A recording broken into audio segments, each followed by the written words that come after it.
Muy buen día, que el Señor le bendiga. Vamos a continuar leyendo la Biblia y el día de hoy el capítulo 17 del segundo libro de Reyes, el cual nos habla acerca de la caída de Samaria y el cautiverio de Israel por parte de los asirios. Este capítulo es un poquito largo, pero voy a mencionar varios versículos porque creo que hay enseñanza que nos puede servir y por eso voy a ir mencionándolos. En este capítulo, pues como les dije al principio, se nos habla acerca de el término, ya aquí se acaba el reino del norte, ya que después de que termina el reinado de Oseas, este es llevado cautivo, es hecho esclavo por el reino de Asiria.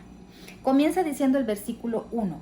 En el año 12º de Acaz, rey de Judá, comenzó a reinar Oseas, hijo de Ela, en Samaria, sobre Israel, y reinó 9 años. Mire, solamente este versículo a veces causa confusión. Cuando yo leía la Biblia antes, que intentaba leerla y no entendía nada, pero empezaba, a veces yo no comprendía si me encontraba en el sur, si me encontraba en el norte, por qué menciona este rey aquí, por qué menciona dos reyes en un solo versículo, pero ahora pues que ya he leído de una forma ordenada la Biblia, hay cosas que ya puedo comprender más fácilmente, pero a mí me gusta explicar estos detallitos porque a lo mejor es la primera vez que usted está leyendo la Biblia y se confunde como me pasaba a mí. Entonces, cuando aquí menciona, en el año 12º de Acaz, rey de Judá, comenzó a reinar Oseas. Esto nos sirve para tener un parámetro. ¿Qué rey estaba gobernando en el otro reino, en el reino del sur, cuando empezó a reinar aquí el rey Oseas? Entonces nos sirve como una referencia.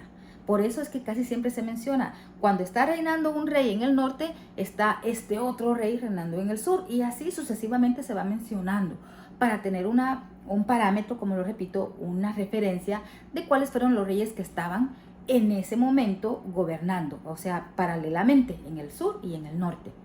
También, si usted quiere tener un poco más claro esto, lo primero que le aconsejo es que lea la Biblia desde Génesis, ordenadamente. Si es la primera vez que usted lee la Biblia, yo le recomiendo que la lea así, de forma ordenada, porque esto nos va a servir para comprender primero de dónde salieron, por qué hay dos reinos. Si al principio solo había uno, al principio solo empezó con Saúl, después con David, después con Salomón, y después ya aparecen dos, el reino del norte, el reino del sur. ¿Por qué se dividieron? ¿Y por qué es que aquí se llevan primero cautivo a uno y después se llevaron al otro? Todas estas cosas es importante que las entendamos, pero para eso tenemos que tener un contexto. Tenemos que haber leído anteriormente la historia, por eso es importante que leamos en forma ordenada, desde Génesis para llegar acá. Si usted ya leyó y aún se siente un poco confuso, también le recomiendo que vea el video que recién subí anteriormente, el que está antes de este, en el cual le hago un resumen de los reyes que gobernaron tanto en el reino del norte y en el reino del sur, y desde su inicio, con Saúl, con David, con Salomón y luego la división. Es una tablita, es un listado que yo le puse en ese video anterior que a lo mejor le puede servir. O si no, usted puede buscar en internet una lista de todos los reyes que gobernaron y usted puede ver ahí, incluso hay algunas tablas que traen la fecha, así como se menciona acá, quién estaba gobernando en el sur, cuando estaba en el norte, o sea, está todo bien detallado.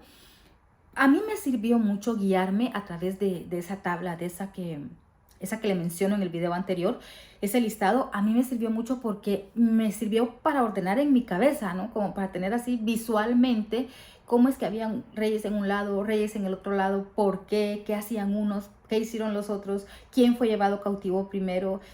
Me sirvió como para organizar visualmente en mi mente y poder comprender la lectura, porque sí, a veces es un poco confuso, al menos para mí, y por eso es que me gusta compartir estos videos, porque yo espero ayudarle, darle una mano, al menos en lo que para mí fue complicado, poderle ayudar a comprender mejor.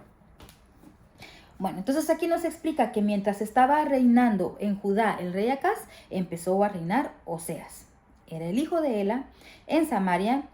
Recordemos que Samaria era la capital de Israel, del reino del norte.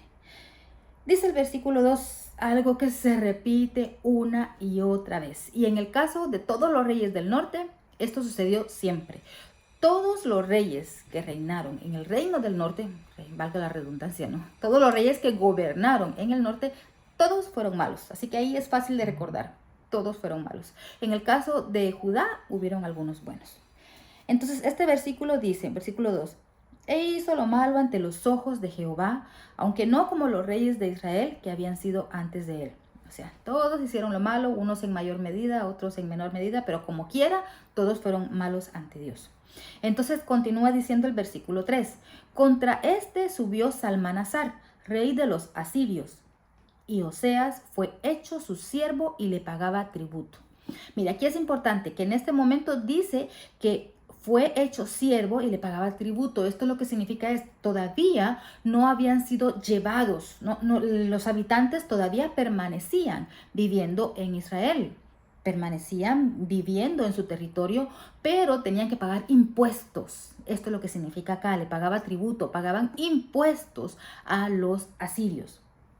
Mas el rey de Asiria descubrió que Oseas conspiraba, porque había enviado embajadores a So, rey de Egipto, y no pagaba tributo al rey de Asiria, como lo hacía cada año, por lo que el rey de Asiria le detuvo y le aprisionó en la casa de la cárcel.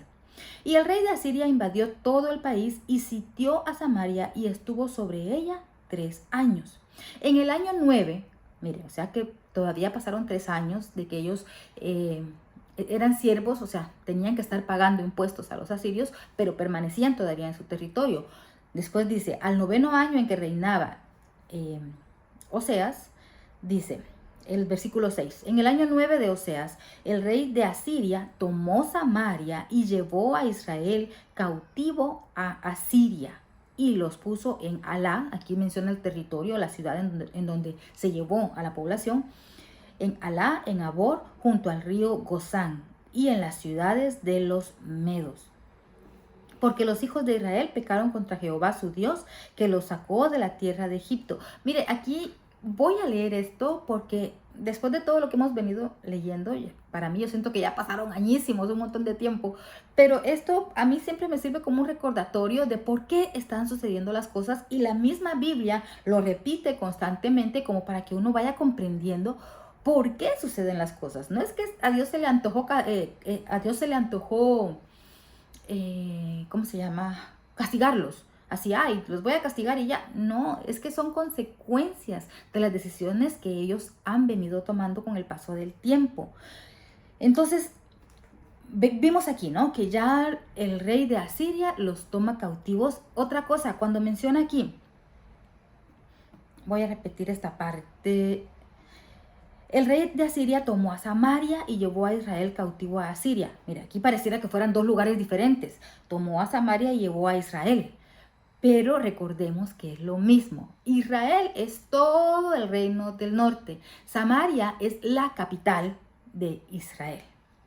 Pero me gusta tomar estos detallitos y repetirlos porque, como les repito, cuando yo intentaba leer la Biblia, yo me perdía en estos detalles, me perdía en tanto nombre, no entendía nada y me resultaba hasta aburrido y confuso, y entonces dejaba de leer la Biblia.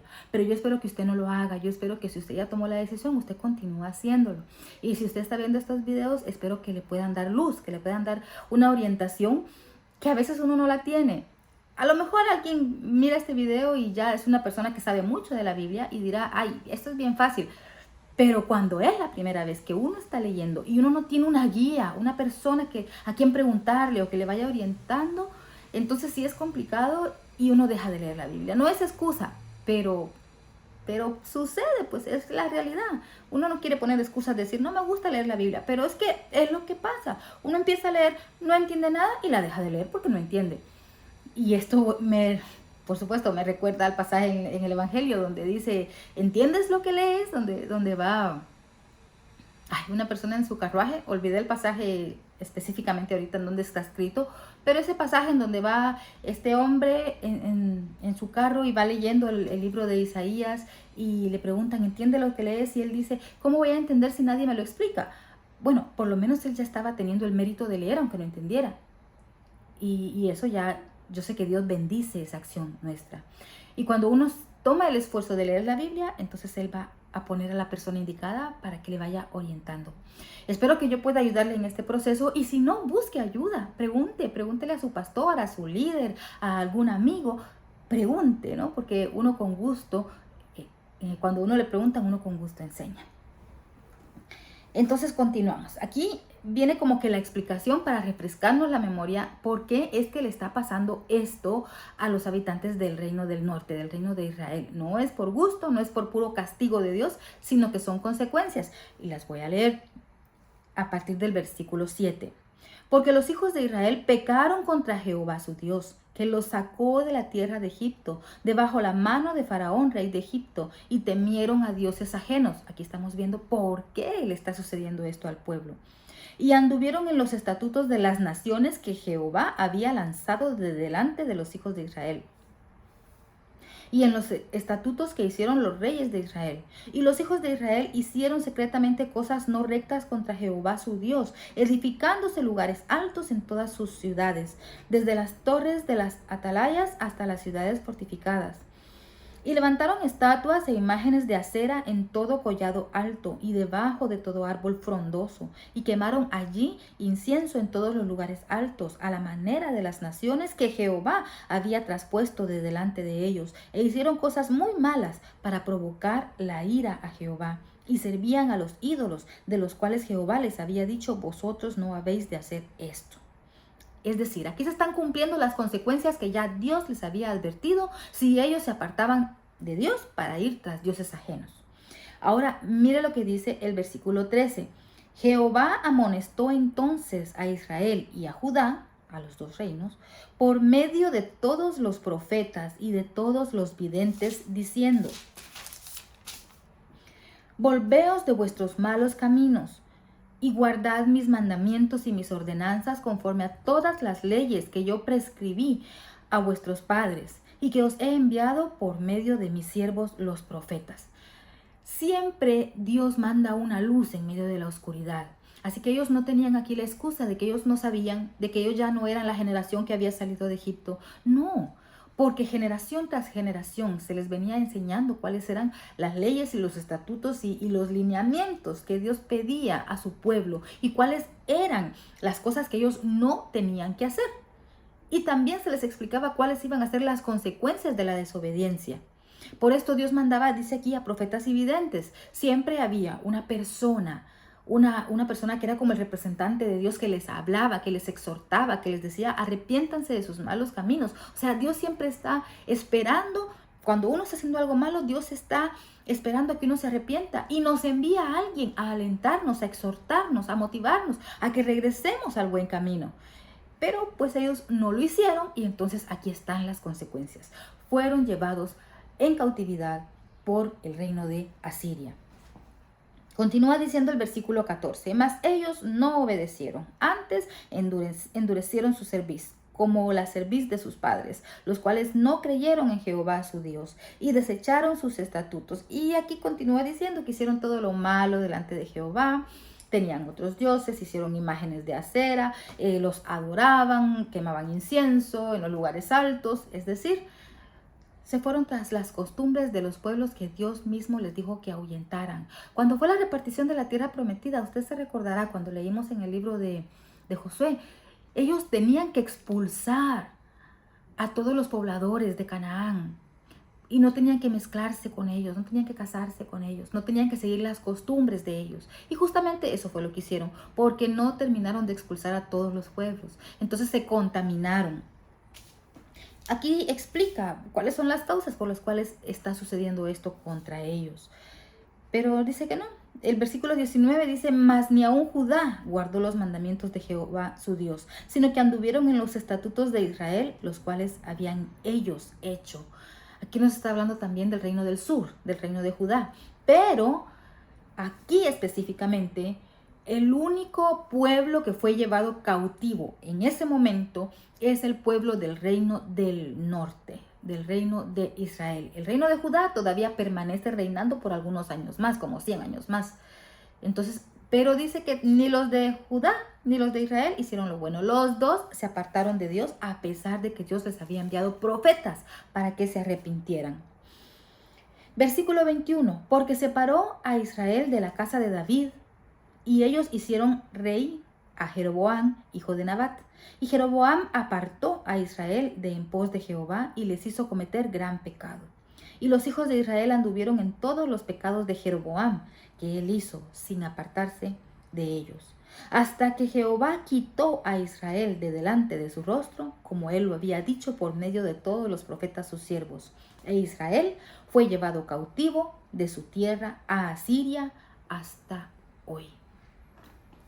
Wow, qué tremendo, pero miren, llegó el momento del juicio aquí para el pueblo de Israel. Fueron llevados cautivos, fueron llevados a otro lugar, al reino de Asiria en ese entonces, porque como consecuencia de su pecado, si ellos hubieran permanecido en Dios, hubieran sido una nación próspera, su propio reino, sus propias leyes, sus propios lineamientos, Dios los hubiera librado de los enemigos, pero como ellos decidieron servir a dioses ajenos, aquí están las consecuencias. Luego nos explica a partir del versículo 24, Asiria puebla de nuevo a Samaria. ¿Qué significa esto? Que el rey de Asiria trajo gente de Babilonia, de Cuta, de Ava, de Amat y de Sefarbaim y los puso en las ciudades de Samaria en lugar de los hijos de Israel. Y poseyeron a Samaria y habitaron en sus ciudades. Es decir, sacaron a toda la población de Israel, se la llevaron, mencionó aquí las ciudades a donde fueron a vivir, y después de que ya el lugar estaba vacío, el rey de el rey de Asiria manda a su gente de ciertas ciudades y los ubica en el territorio de lo que antes era Israel. Pero aquí sucede algo, mire, curioso que hace Dios, porque Dios quería expulsar a esta gente malvada de ahí, gente a la que no le pertenecía esa tierra. Dice, aconteció al principio, cuando comenzaron a habitar allí, que no temiendo ellos a Jehová, envió Jehová contra ellos leones que los mataban. Obviamente esta gente no conocía a Dios. Ellos tenían sus dioses, tenían su religión, tenían sus tradiciones. Pero ¿qué sucedió? Que Dios mandó leones para que los mataran. Dijeron pues al rey de Asiria, las gentes que tú trasladaste y pusiste en las ciudades de Samaria no conocen la ley de Dios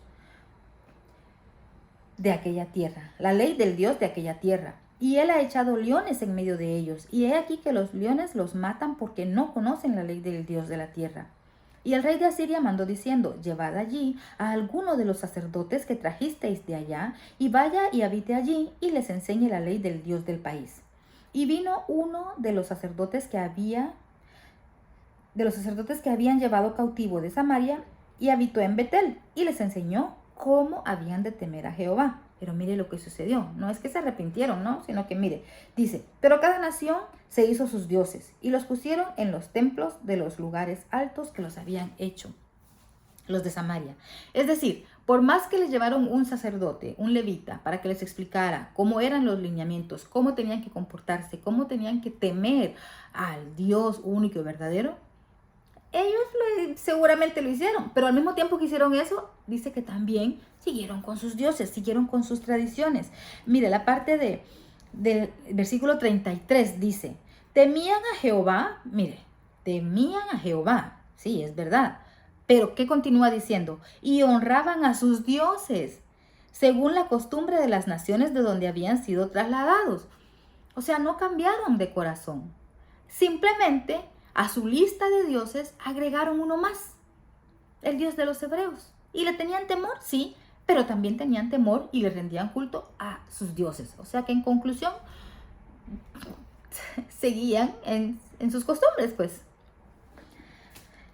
Dice más adelante, versículo 34, hasta hoy hacen como antes, ni temen a Jehová, ni guardan sus estatutos, ni sus ordenanzas, ni hacen según la ley y los mandamientos que prescribió Jehová a los hijos de Jacob, al cual puso el nombre de Israel, con los cuales Jehová había hecho pacto y les mandó diciendo, no temeréis a otros dioses, ni los adoraréis, ni les serviréis, ni les haréis sacrificio. O sea, no, Dios es un Dios celoso, Dios no comparte su gloria con nadie, Él es el único Dios. Pero ellos pues venían acordémonos también, hay que entender el contexto de ellos. Ellos venían de Asiria, de una cultura que era politeísta, que adoraba muchos dioses, que hacían sacrificios, que quemaban incienso en lugares altos. Entonces, se les hizo fácil agregar un dios más a su lista, así. Versículo 36.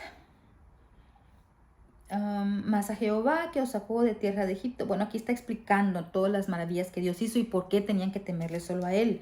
Mas a Jehová que os sacó de tierra de Egipto con grande poder y brazo extendido, a este temeréis y a este adoraréis y a este haréis sacrificios. A este nada más, solo a Él. Los estatutos y los derechos y ley y mandamientos que os dio por escrito, cuidaréis siempre de poneros por obra, y no temeréis a dioses ajenos. No olvidaréis el pacto que hice con vosotros, ni temeréis a dioses ajenos, mas temed a Jehová vuestro Dios, y Él os librará de mano de todos vuestros enemigos. Es que ahí está el secreto. Hay que tomar esto también para aplicarlo a nuestra vida. Por eso estamos leyendo la Biblia. No solamente por decir, ya cumplí con leer la Biblia, ya leí la Biblia completa. No, la estamos leyendo porque al mismo tiempo que vamos conociendo las Escrituras, tenemos que extraer de ella lo bueno para nuestras vidas, lo que debemos hacer y lo que no tenemos que hacer. Aquí está bien claro, no tenemos que servir a otros dioses. No podemos mezclar a Dios con otros dioses. No podemos decir, creo en Dios y al mismo tiempo estoy haciendo cosas indebidas, porque entonces no estamos temiendo a Dios, nos estamos engañando. También dice aquí, temed a Jehová vuestro Dios y Él os librará de mano de todos vuestros enemigos. Esto se aplica también el día de hoy a nuestra vida. No necesariamente a un enemigo físico. No es que yo esté peleada con alguna persona. No, pero tenemos enemigos. Siempre en nuestra vida van a haber enemigos. ¿Cuáles son nuestros enemigos? Todas las cosas que nos sirven de tropiezo. La escasez, la enfermedad, la duda, la inestabilidad, problemas familiares, problemas con los hijos, problemas con los padres, problemas con algún trámite. Todo eso es nuestro enemigo. ¿Y cómo vamos a vencer cualquier situación que se nos presente en nuestra vida diaria? Con Dios de nuestro lado. Si Dios está con nosotros, ¿quién contra nosotros? Tenemos que temer a Jehová y Él se va a encargar de resolver todos nuestros problemas, de deshacerse de todos nuestros enemigos, cualquier cosa que pueda surgir en nuestra vida. Si tenemos a Dios de nuestro lado, podemos dormir en paz y descansar y tener la fe que Él nos va a ayudar. Por supuesto, nosotros hacemos nuestra parte y Dios hace su parte. Nosotros hacemos lo posible y Dios hace lo imposible. Ya para terminar, continúa diciendo en el versículo 40 y 41, los versículos. Pero ellos no escucharon, antes hicieron según su costumbre antigua. Así temieron a Jehová, aquellas gentes, y al mismo tiempo sirvieron a sus ídolos. Y también sus hijos y sus nietos, según como hicieron sus padres, así hacen hasta hoy. Mire, aquí recordemos, con esto termina el capítulo 17, pero aquí recordemos que a quién se está dirigiendo o de quién se está expresando de esta manera, de todos los habitantes de Asiria, que habían sido llevados a poblar la tierra del reino de Israel. Los llevaron allí. Al principio Dios mandó leones para que los sacara, que los matara, porque ellos no eran dignos de estar en su territorio. Entonces, ¿qué hizo el rey de Asiria? Mandó un sacerdote, un levita, para que les enseñara cómo adorar a Dios, para que de cierta manera aplacar la ira de Dios y les permitiera vivir ahí. Entonces, ¿qué pasó? Empezaron temiendo a Dios, empezaron haciendo lo que eran las leyes que correspondían a los hebreos, a los israelitas. Pero después dice que continuaron con sus costumbres. Sencillamente agregaron a Dios a su lista de dioses. Y ellos continuaron con sus costumbres, con sus tradiciones, como dice aquí, hasta el día de hoy. Si ellos se hubieran arrepentido, Dios los hubiera aceptado. Aquí también otra lección importante. Dios no hace acepción de personas. Esto ya lo vimos en varias ocasiones en lo que hemos venido leyendo. Vimos el caso de Ruth la Moabita. Vimos el caso de Rahab la ramera. Entonces, Dios no hace acepción de personas. No es necesario que yo haya nacido como judía, como descendiente hebrea directamente para ser salva, para que Dios me perdone. No. O sea, Dios en ningún momento hizo división de los seres humanos. El que le buscara, el que se arrepintiera de sus malos caminos, Dios les recibía y les sigue recibiendo. Aquí estas personas que poblaron el territorio de Israel tuvieron la oportunidad, pero no la tomaron. Prefirieron seguir en sus malos caminos, en sus costumbres, y así lo continuaron haciendo, dice aquí, a través de sus generaciones hasta el día de hoy. Entonces, es una decisión personal. Independientemente de cómo hayan sido mis padres, en qué hayan creído, hoy usted toma su propia decisión, independientemente de lo que sus padres le inculcaron. Usted tiene que tomar la decisión. Yo tomé mi propia decisión, porque la que va a rendir cuentas a Dios soy yo, no mis padres. Entonces uno puede cortar cualquier lazo generacional que venga conmigo si uno toma la decisión. No podemos culpar a nuestros padres. No es que mis padres me enseñaron esta fe, esta religión y esto es lo único. No se trata de eso. Usted y yo somos personas ya adultas que podemos entender, podemos investigar, podemos leer, y el día de nuestra muerte, cuando nos presentemos a rendir cuentas ante nuestro Padre Celestial, no voy a decir, es que mi papá me enseñó esto, es que mi mamá, es que yo no sabía. No, independientemente nosotros tomamos nuestra decisión cada día. Tampoco le podemos echar la culpa a Adán y Eva. Es que si Adán y Eva no hubieran pecado. No, porque el día de hoy usted y yo tenemos la misma oportunidad que tuvieron Adán y Eva de decidir si comían o no de la dichosa manzana, si es que fue una manzana, o del higo, si es que fue un higo, o de cualquier situación que hubiera sucedido en el Edén. Lo mismo que ellos decidieron. Hoy, cada día, nosotros tenemos la elección de decidir entre el bien y el mal, así como tuvieron la oportunidad estas personas que poblaron en Israel. Entonces aquí con esto concluye el capítulo 17. Ya después de esto, de esta historia, vemos que únicamente va a continuar la dinastía del reino del sur, que es el reino de Judá, porque ya se acabó el reinado de Israel. Ellos ya fueron llevados cautivos por Asiria. Más adelante vamos a ver cómo continúa unos años más el reino de Judá hasta que también les pasa lo mismo y son llevados cautivos. Entonces, sigamos leyendo la Biblia. Nos vemos en el siguiente video. Que el Señor le bendiga y gracias por acompañarme.